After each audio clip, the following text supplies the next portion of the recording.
Next theorem लिखिए, Urysohn's lemma, last Urysohn's lemma, Urysohn's lemma statement पूछा जाता है ये भी। Urysohn's lemma,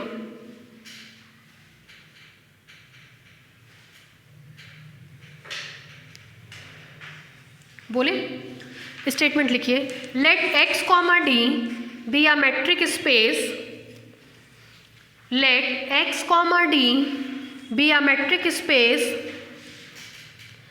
and capital A comma capital B and capital A comma capital B are two non-empty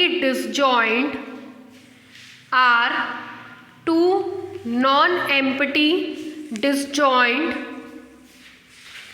closed set in X comma D, closed set in X comma D, then there exists a continuous function, then there exists a continuous function f is such that x2 r, f is such that x2 r defined by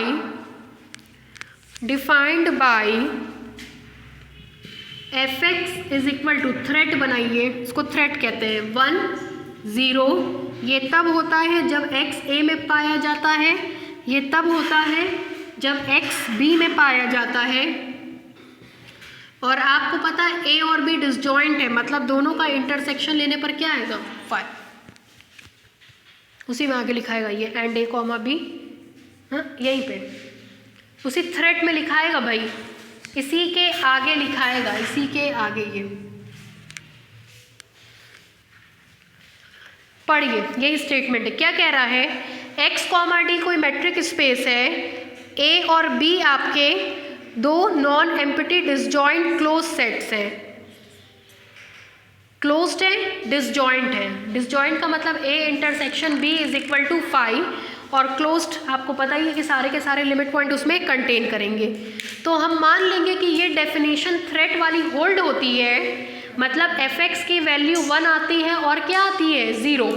तो हमको proof करना होगा कि fx कैसा होगा, continuous होगा। ठीक है, डालिए प्रूफ, लिखिए, let us consider a function, let us consider a function f is such that x2r, f is such that x2r defined by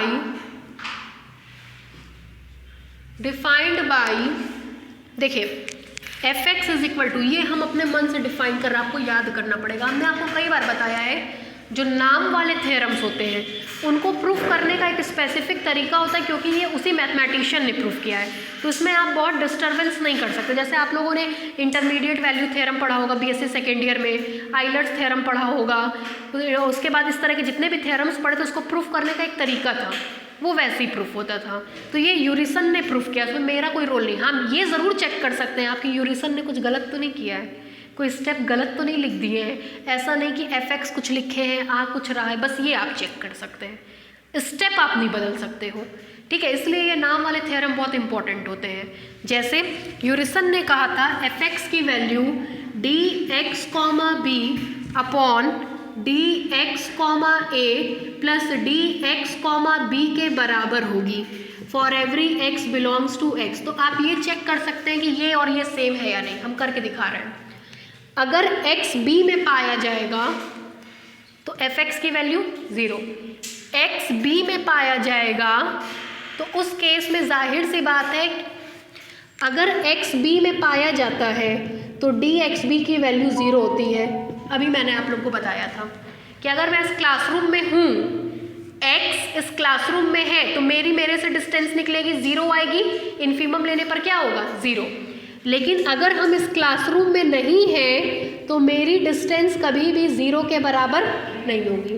अगर x a में है तो dx a is equal to 0, लेकिन अगर x a में नहीं है तो dx a will never be equal to 0।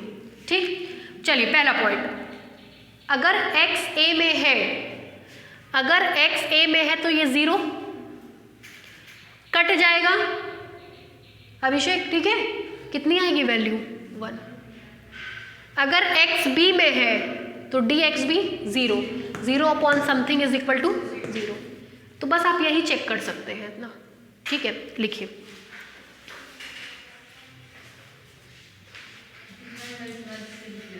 हाँ वो fx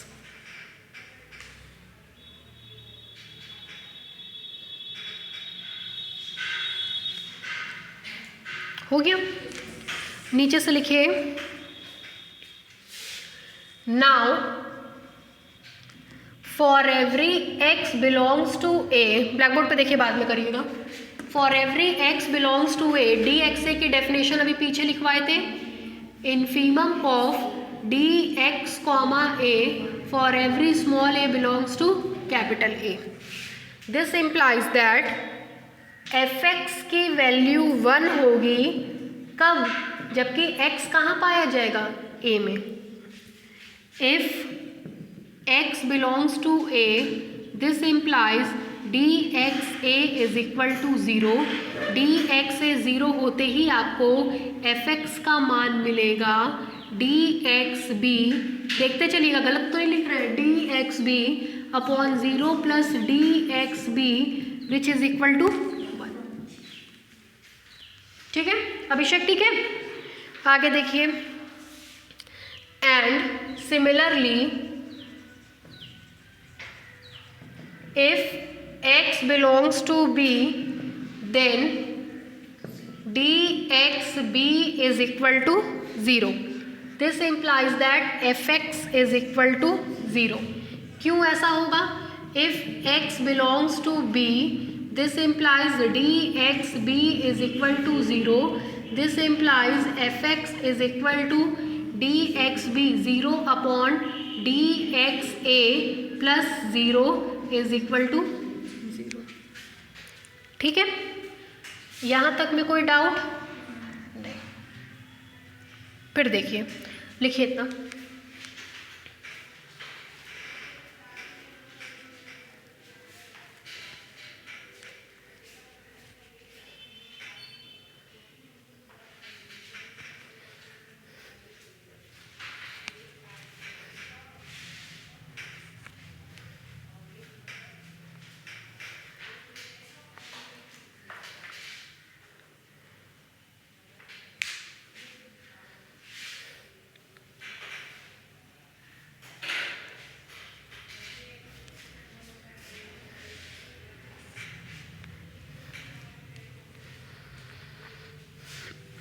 आप लोगों ने कई बार पढ़ा होगा कि जब हम अपने मन से कोई मैपिंग को डिफाइन करते हैं तो पहले प्रूफ करते हैं कि वो वेल डिफाइन होगी। कई बार आप लोगों ने इस चीज़ को पढ़ा होगा कंटिन्यूटी, लिमिट एंड कंटिन्यूटी में, कि कोई भी अगर फंक्शन, नया फंक्शन डिफाइन होता है तो पहले ये प्रूफ करते हैं कि वो फंक्शन कैसा है, वेल डिफाइन है, मतलब कहीं गड़बड़ी तो नहीं है उसमें।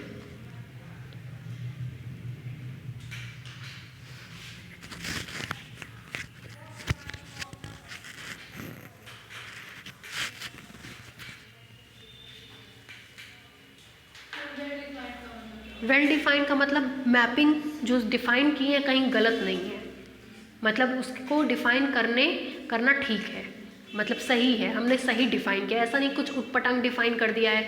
मतलब कि x की कोई भी वैल्यू क्यों ना दे, वैल्यू कभी इन्फिनिटी अपॉन इन्फिनिटी नहीं आनी चाहिए, 0 इंटू इन्फिनिटी नहीं आनी चाहिए, 0 टू दी पावर 0 नहीं आनी चाहिए, मतलब गलत वैल्यू नहीं आनी चाहिए। इसको कहते हैं वेल डिफाइन। उसका प्रूफ 1 का ठीक उल्टा होता है, जैसे 1 प्रूफ करते हैं वैसे ही उसको हम लोग प्रूफ करते हैं उल्टा उसको हम लोग वेल डिफाइन कहते हैं। हो गया, बोले आगे, नीचे से लिखिए, to prove that f is well defined,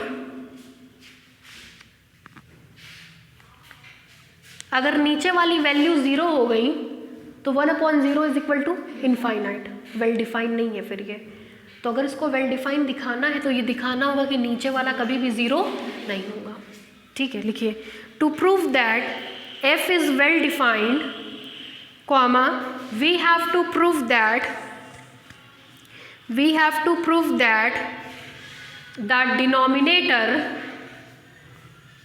the denominator vanishes nowhere, मतलब डिनोमिनेटर कभी कहीं पे भी ज़ीरो नहीं हो रहा होगा। Denominator vanishes nowhere। हमको दिखाना है कि डिनोमिनेटर की वैल्यू कभी भी ज़ीरो नहीं आएगी। उल्टा मान लीजिए एक पॉइंट एक्स डैश ऐसा पाया जा रहा है जिस पे डिनोमिनेटर क्या हो जाएगा, ज़ीरो। ऐसा करने पे कोई घटना दुर्घटना होगी, देखा जाएगा, वो गलत होगा। इसका मतलब फंक्शन कैसा होगा, वेल डिफाइन होगा। लिखिए if possible let us assume that there exists a point x dash belongs to capital X, there exists a point x dash belongs to capital X such that dx dash comma a plus dx dash comma b, इस point पर denominator क्या हो गया, zero. छोड़ दिया। अब यहाँ देखिए ये भी आपका नॉन नेगेटिव प्रॉपर्टी, ये भी नॉन नेगेटिव प्रॉपर्टी। दो नॉन नेगेटिव नंबर का सम ज़ीरो के बराबर है, इसका मतलब वो दोनों अलग अलग ज़ीरो के बराबर है। इसको आप ऐसे समझ सकते हो, mod x plus mod y is equal to zero. ये तभी पॉसिबल होता है जब दोनों संख्याएं अलग अलग किसके बराबर होती है, ज़ीरो के। तो दिस इम्प्लाइज दैट, इसका मतलब होगा D X dash comma A is equal to zero and D X dash comma B is equal to zero. Bracket में फ्रॉम नॉन नेगेटिव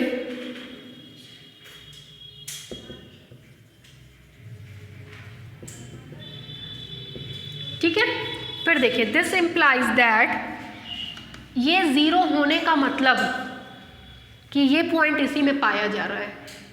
ये ज़ीरो होने का मतलब कि x डैश कहाँ पाया जा रहा है, a में, और x डैश कहाँ पाया जा रहा है, b में। इसका मतलब x डैश a और b के इंटरसेक्शन में भी पाया जाएगा। लेकिन ये क्या, हमने तो कहा था कि a और b डिसजॉइंट है, but a and b are disjoint, which is contradiction,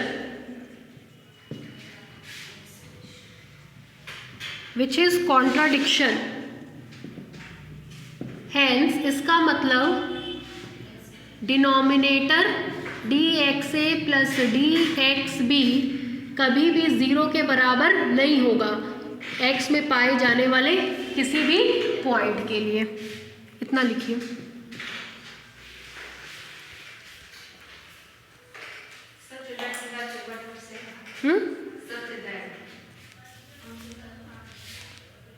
या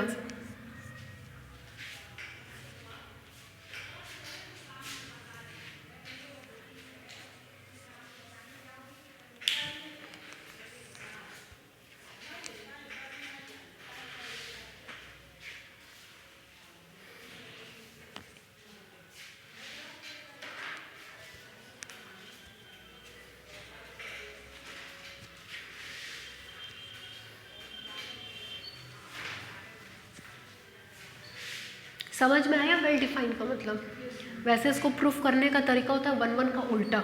जैसे आप लोग कई बार प्रूफ करते होंगे f is 1 1, f is onto, f is continuous. वहाँ पे जब आप प्रूफ करते हैं तो 1 1 का उल्टा प्रूफ करते हैं। 1 1 में F X is equal to F Y लेकर के चलते हैं और दिखाते हैं x is equal to Y. Defined में x is equal to Y लेकर के चलते हैं और दिखाते हैं F X is equal to F Y.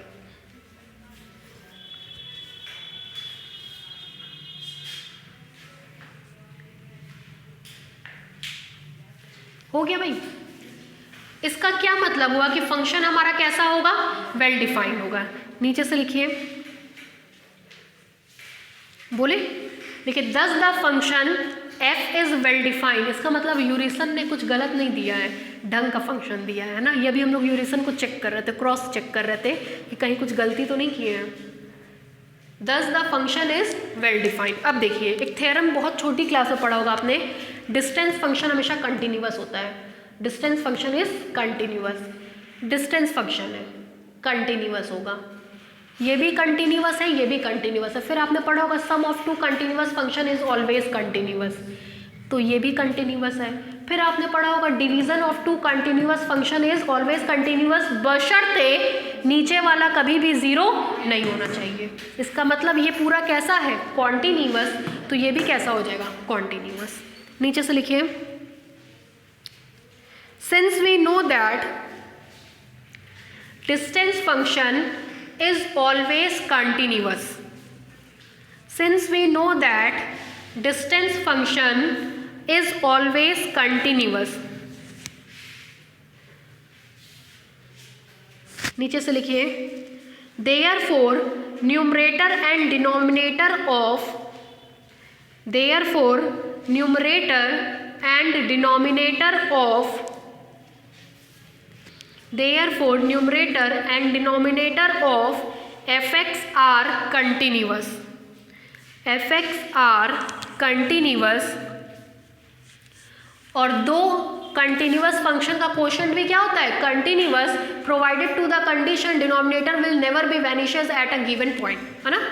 फिर नीचे से लिखिए, again quotient of two real valued continuous function, again quotient QUOTIENT, quotient of two real valued continuous function,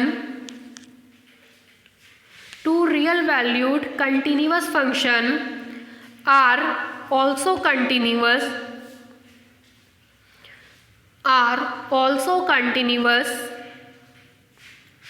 provided denominator does not vanishes, provided denominator does not vanishes। नीचे से लिखे, hence the function f is such that x2r, hence the function f is such that x2r is continuous. चलिए, बहुत बहुत बधाई आप लोगों को, कोर्स आपका मेट्रिक स्पेस और डीजी का पूरा कंप्लीट।